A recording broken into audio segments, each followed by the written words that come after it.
आखिर क्यों श्री राम की चरण पढ़ते ही इस नदी के पानी में पड़ गए कीड़े।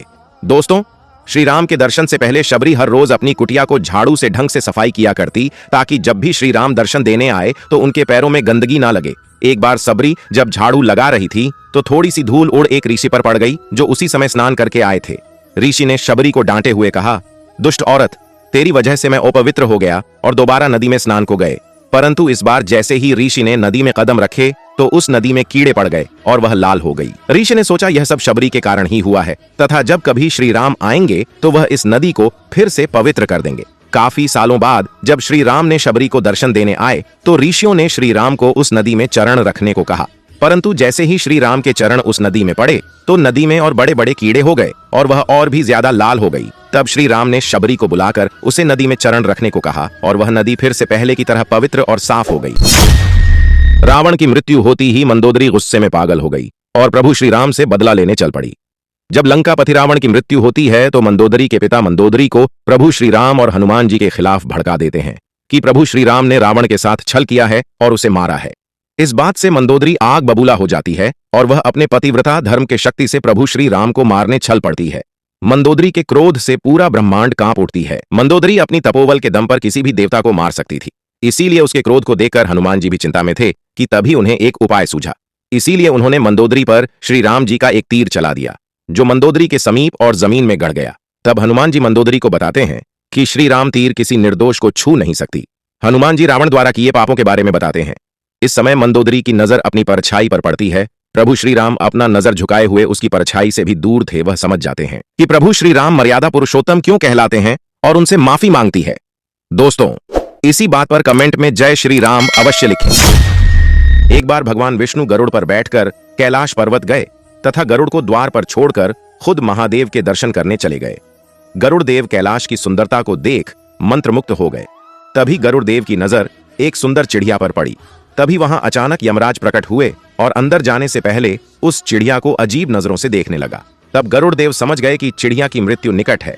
तब गरुड़ देव को उस चिड़िया पर दया आ गई और वह चिड़िया को पंजों में दबोचकर हजारों किलोमीटर दूर एक जंगल के चट्टान पर छोड़ आया। वापस कैलाश पर आकर गरुड़ देव ने यमराज से पूछा कि आप उस चिड़िया को अजीब नजरों से क्यों देख रहे थे। तब हमराज ने कहा, जब मैंने उस चिड़िया को देखा तो मुझे पता चला कि यह चिड़िया यहाँ से हजारों किलोमीटर दूर एक सर्प द्वारा खा ली जाएगी। मैं यही सोच रहा था कि वह इतनी जल्दी वहां कैसे पहुंचेगी, लेकिन निश्चित है अब वह चिड़िया मर चुकी होगी। यमराज की बात को सुनकर गरुड़ देव समझ गए कि मृत्यु को कभी टाला नहीं जा सकता।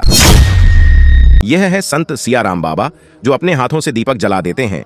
इनके दर्शन करने न सिर्फ भारत से लोग बल्कि विदेशों से भी लोग आते हैं। इनकी उम्र तकरीबन 109 वर्ष है। बाबा हनुमान जी के परम भक्त हैं और निरंतर रामचरितमानस का पाठ करते हैं। सियाराम बाबा 10 साल की उम्र में घर छोड़कर हिमालय चले गए और तप करने लगे। यही कारण है कितना भी ठंडा हो या गर्मी, बाबा हमेशा एक लंगोट में ही नजर आते हैं। साथ ही उनके हाथों में स्वयं अग्निदेव का वास है, क्योंकि वह अपने हाथों से दीपक जला देते हैं। इस शक्ति को पाने के लिए बाबा ने 10 सालों तक खड़े होकर और मौन रहकर अग्निदेव की तपस्या की। सियाराम बाबा दान में सिर्फ 10 रुपए ही लेते हैं, लेकिन फिर भी बाबा का दिल इतना बड़ा है कि वह नर्मदा घाट की मरम्मत के लिए 2,57,00,000 रुपए दान में दिए थे। दोस्तों, सियाराम बाबा मध्य प्रदेश के भटियाल आश्रम में निवास करते हैं। राम सेतु निर्माण के समय वानर सेना आपस में बात करती है। इतने बड़े समुद्र में छोटे छोटे पत्थर नहीं बल्कि बड़े बड़े पत्थर होने चाहिए थे, ताकि सेतु जल्दी से बन जाए। हनुमान जी इस बात को सुन पर्वत लाने के लिए उड़ान भरते हैं।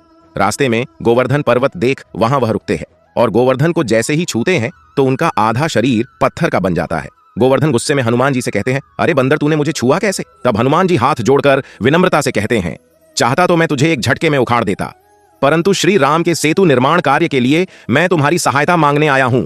श्री राम का नाम सुनते ही गोवर्धन आज्ञा दे देते हैं। गोवर्धन पर्वत हाथ में लिए जब हनुमान जी वापस चले आ रहे थे तो उन्हें पता चलता है कि सेतु निर्माण का कार्य पूरा हो चुका है। तो बीच रास्ते में ही गोवर्धन पर्वत रख उन्हें पूरी बात बताते हैं और उनसे माफी मांगते हैं। तब गोवर्धन हनुमान जी से कहते हैं, मैं तुम्हें इसी शर्त पर माफ करूंगा कि तुम मुझे वचन दो कि प्रभु श्री राम एक बार ही सही, परंतु मुझे स्पर्श जरूर करेंगे। हनुमान जी वचन दे देते हैं। दोस्तों, द्वापर युग में जब श्री राम ने श्री कृष्ण रूप में अवतार लिया तो उन्होंने गोवर्धन को